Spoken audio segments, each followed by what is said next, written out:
कलयुग बोला कुछ स्थान मुझे दे दो कहीं रहने के लिए, इतना बड़ा कलयुग है, कहीं दे दो स्थान। राजन बोले हाँ ये बात हुई ना, अब समझ में आई बात, चलो मैं तुम्हें स्थान देता हूं, 4 स्थान में तुम वास करो। ध्यान दीजिएगा 4 स्थान में कलयुग रहते हैं। द्वितम पानम स्त्रियः सून कलीनाम चतुर्विध। द्वितम, द्वितम क्या है? जुआ और ताश, ये जो आप लोग खेलते हो ना टाइम पास, ताश, इसी में कलयुग वास करता है। आजकल के बच्चे बड़े बड़े बूढ़ों के साथ ताश खेलते हैं, ये कलयुग नहीं है तो क्या है? दूसरे के बच्चों को कहेंगे आ जाओ तुम भी खेल लो, और ताश खिलाते हैं।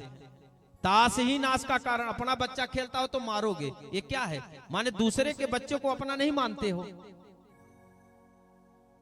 दूसरे के बच्चे को अपना नहीं मानते हो, अपने बच्चे को बहुत मान रहे हो। सबसे ज्यादा ताश बूढ़े टाइम पास कर रहे हैं, जिसको खुद टाइम पास कर रहा है।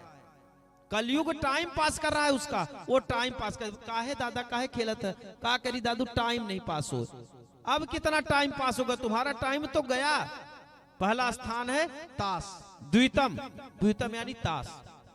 ताश नहीं खेलना, अपने घर में तो बिल्कुल नहीं खेलने देना। आजकल के जो अच्छे लोग हैं ना, क्या करेंगे, जौन बेचारा थोड़ा गरीब है वही कि यहाँ जही के चलो तुम्हारे यहाँ ताश हो, उन्हीं से कहा तो भैया चलो तुम्हारे यहाँ, तो कहेंगे नहीं हमारे घर में बहू बिटिया है तो काले चली तुम कब।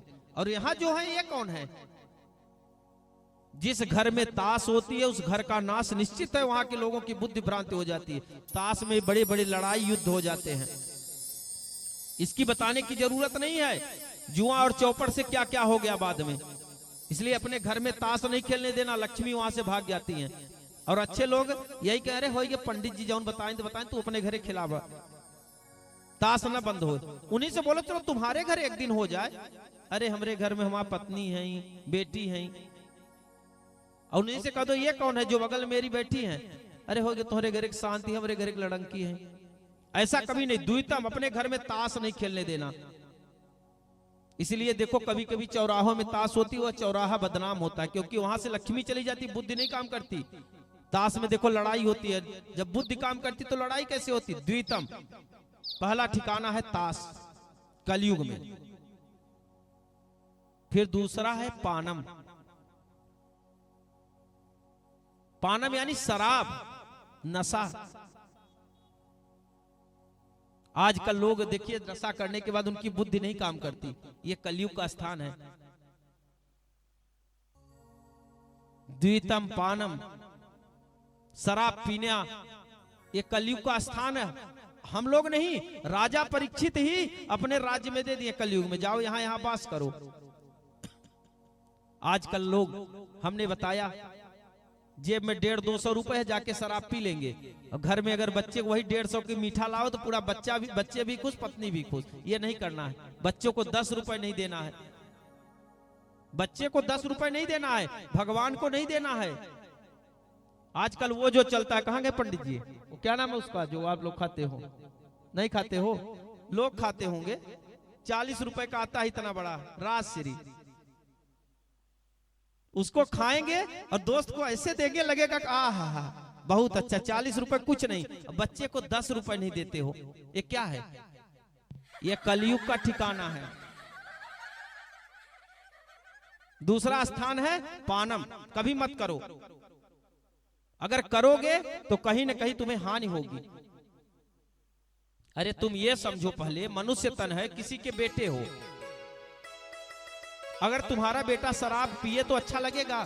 तुम्हें ये लगेगा मेरा बेटा संस्कारी हो, मेरा बेटा मेरी सेवा करे। और तुम कौन हो? तुम भी तो किसी के बेटे हो, क्यों करते हो ऐसा? दूसरा स्थान है शराब। तीसरा स्त्रियः, द्वितम पानम स्त्रियः। स्त्रियः क्या है? अब लोग सोचेंगे स्त्रियों में कलयुग होता है। स्त्रियः होता है चरित्रहीनता। चरित्र के गंदे मत कभी मत बनो, क्योंकि कलयुग वास करते, चाहे पुरुष हो या स्त्री, अपना चरित्र बचा के रखो। पुरुष हो या स्त्री, जिसका चरित्र गिर गया उसमें कलयुग वास कर लिया, उसकी भी बुद्धि काम नहीं करती। घर में लड़ाई झगड़े, इसलिए स्त्री हो या पुरुष अपने चरित्र को बचाओ। और सूनह, सूनह क्या है? चौथा स्थान। सोना है अंडा और मांस। आजकल लोग अंडा खाते हैं, बताओ। डॉक्टर बोल दिए हैं कि अंडे में ताकत होती है पंडित जी। अच्छा, डॉक्टर साहब कहाँ के हैं? ये डॉक्टर साहब आंख के डॉक्टर हैं। इतना बड़ा चश्मा डॉक्टर स्वयं लगाए हैं, आंख बना रहे हैं। भैया हृदय के डॉक्टर हैं, इनको खुद शुगर है। वह डॉक्टर ही कौन सा है जिसको माने गाय के दूध में अमृत नहीं दिखाई दे रहा ताकत, अंडे में ताकत है, विटामिन मिल रही। महाराज जी अंडा तो शाकाहारी है। अच्छा, हमने तो देखा है मुर्गी के अंडे को 2 दिन छोड़ दो, उसके बाद देखो तो बच्चे उसमें ही रहते हैं, और जब उसको तुरंत मार दोगे तो उसमें बनने ही नहीं दिया आपने, तो मार दिया।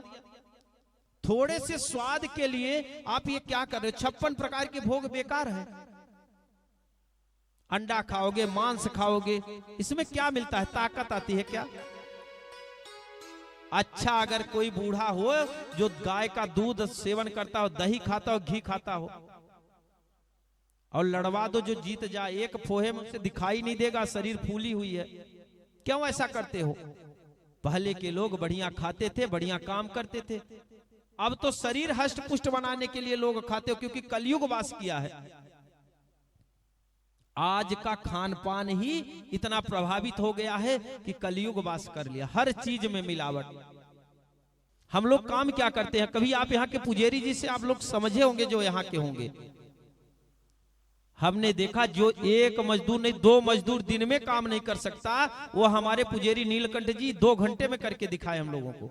हमने सोचा वाह, ये आज नहीं, इनके खान पान और इनका यही देह, यही शरीर, यही ताकत इनको आज इसका मुकाम में पहुंचाई है कि वैसे की वैसे रह गए। थोड़ा सा छल कपट किए होते तो आज कहीं से कहीं बन गए होते, क्योंकि शीर्षी हनुमान जी के भक्त हैं। पर उन्होंने कभी ऐसा किया ही नहीं होगा, नहीं तो वो भी कुछ बने होते। वो मेहनत किए हैं कि वो कुंड आप जाके आज भी देख लो, यज्ञशाला का अकेले खने हैं 2 घंटे में, इतना बड़ा कुंड। हमारे कहने का मतलब चौथा स्थान, इसका त्याग कर दो। सोना, अंडा और मांस कभी नहीं खाना, अगर खाते हो बच्चे छुड़वा देना। आजकल के पिता भी बड़े खुश होते कि हमारा बेटा अंडा खाया है, डॉक्टर बोले थे।